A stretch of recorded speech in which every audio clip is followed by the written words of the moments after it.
Why can't I save more? Is a question I hear a lot when it comes to budgeting.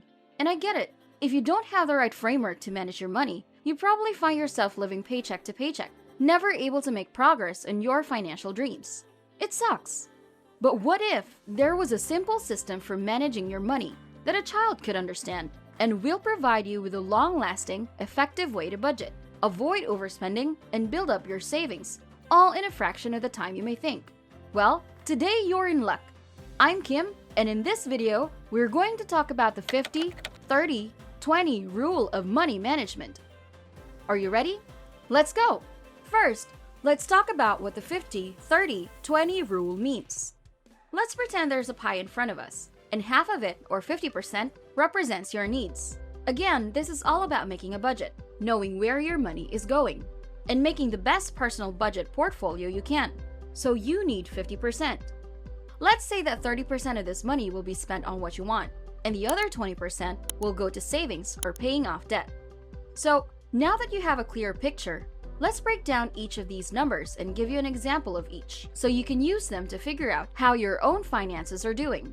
Remember that we are working with net income, which is the amount of money left over after taxes. So let's say your gross pay is $50,000 a year, but after taxes, you're only looking at a different number. We are using that amount of money after taxes. Half of your income after taxes should cover your most important costs. So what are some things that can be included in the 50% needs? Simply put, needs are costs that you can't avoid. They include payments for all the things you need to live and can't do without.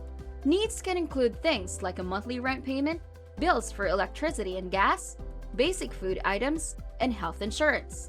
God forbid anything bad to happen to you. I would say that having health insurance is a must. So I think of a need as something you really can't live without, or something that would cost you a lot of trouble if you didn't have it. So when you make a budget for your needs, keep this in mind. This budget may be different for each person. If you find that your needs take up more than half of your take-home pay, you might be able to make some changes to cut back on those costs. This could be as easy as switching to a different energy provider or finding new ways to save money while grocery shopping. It could also mean making bigger changes in your life, like looking for a cheaper place to live. The next thing that makes sense to look at is what you really want, which is 30% of your net income. I think this is where most Americans have trouble telling the difference between what they want and what they need. Wants are things you choose to spend your money on, even though you could live without them if you had to. Some of these are going out to eat, buying clothes, joining a gym, paying for entertainment like Netflix, and buying groceries. Note that following the 50-30-20 rule does not mean you can't enjoy your life. It just means being more careful with your money by figuring out where you're wasting money in your budget. If you're not sure of something you want or need, just ask yourself, could I live without this? If the answer is yes, then it's probably you want. So let's talk about the last 20%. I know that a lot of this sounds like common sense, but until you write it all down and figure out where all your money goes, it's easy for your wants to creep into your needs until they both overflow and you're in debt every month. Now that we've talked about debt, let's talk about savings. This is where you should put the last 20% of your money. I like to save enough money to cover my living costs for 6 to 12 months. So if your needs and a few wants add up to, say, $2,000 a month for your whole family, you know you need to save between $12,000 and $24,000 in an emergency fund. I know that sounds like a lot of money, but if you only have 1 or 2 income earners in your family, and one or both of you get laid off, this buffer can really save your butt.